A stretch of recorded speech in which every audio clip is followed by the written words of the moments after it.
નમસ્કાર, હું છું પ્રિયા અને તમે જોઈ રહ્યા છો જનતા કી જાણકારી ન્યૂઝ। નજર કરીએ આજના સમાચાર ઉપર। સુરતમાં નિધિ ટેક્સટાઇલ માર્કેટમાં લાગેલી આગ 1.5 કલાકે કાબૂમાં આવી। સુરત શહેરના લિંબાયત વિસ્તારમાં આવેલી નિધિ ટેક્સટાઇલ માર્કેટમાં આજે વહેલી સવારે આગ લાગતા આજુબાજુના લોકો દોડી આવ્યા હતા અને આગ લાગ્યાની જાણ ફાયર બ્રિગેડને કરવામાં આવતા ફાયરનો કાફલો ઘટના સ્થળે દોડી ગયો હતો અને 3 કલાકની જહેમત બાદ આગ પર કાબૂ મેળવી શકાયો હતો।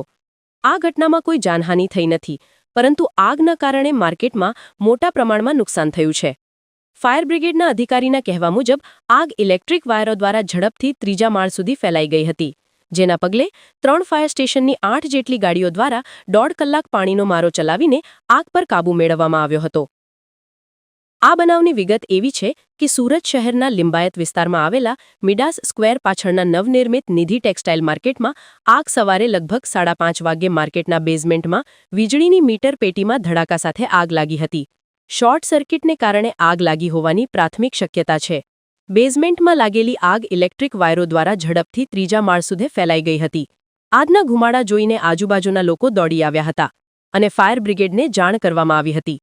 ફાયર બ્રિગેડના સૂત્રોએ જણાવ્યું હતું કે ટેક્સટાઇલ માર્કેટમાં આગની ઘટનાની જાણ થતાં જ ડુંભાડ, પૂણા અને માન દરવાજા ફાયર સ્ટેશનની કુલ 8 ગાડીઓ તાત્કાલિક ઘટનાસ્થળે પહોંચી હતી।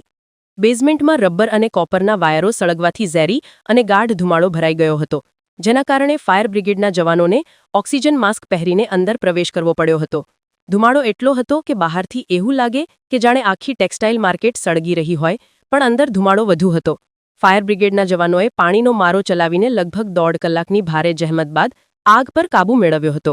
આ માર્કેટ નવનિર્મિત હોવાથી તેમાં ફાયર સેફટીની વ્યવસ્થા હતી, પરંતુ આગ વાયરોમાં લાગી હોવાથી ફાયર સેફટી સિસ્ટમ ઓપરેટ થઈ શકી ન હતી। આગ લાગવાનું ચોક્કસ કારણ હજુ સ્પષ્ટ થયું નથી, પરંતુ ફાયર બ્રિગેડના અધિકારીઓનું કહેવું છે કે શોર્ટ સર્કિટ જ આગનું મુખ્ય કારણ હોવાની શક્યતા છે। આ ઘટના અંગે વધુ તપાસ ચાલી રહી છે। રિપોર્ટર સુનિલ ગાંજાવાલા, સુરત।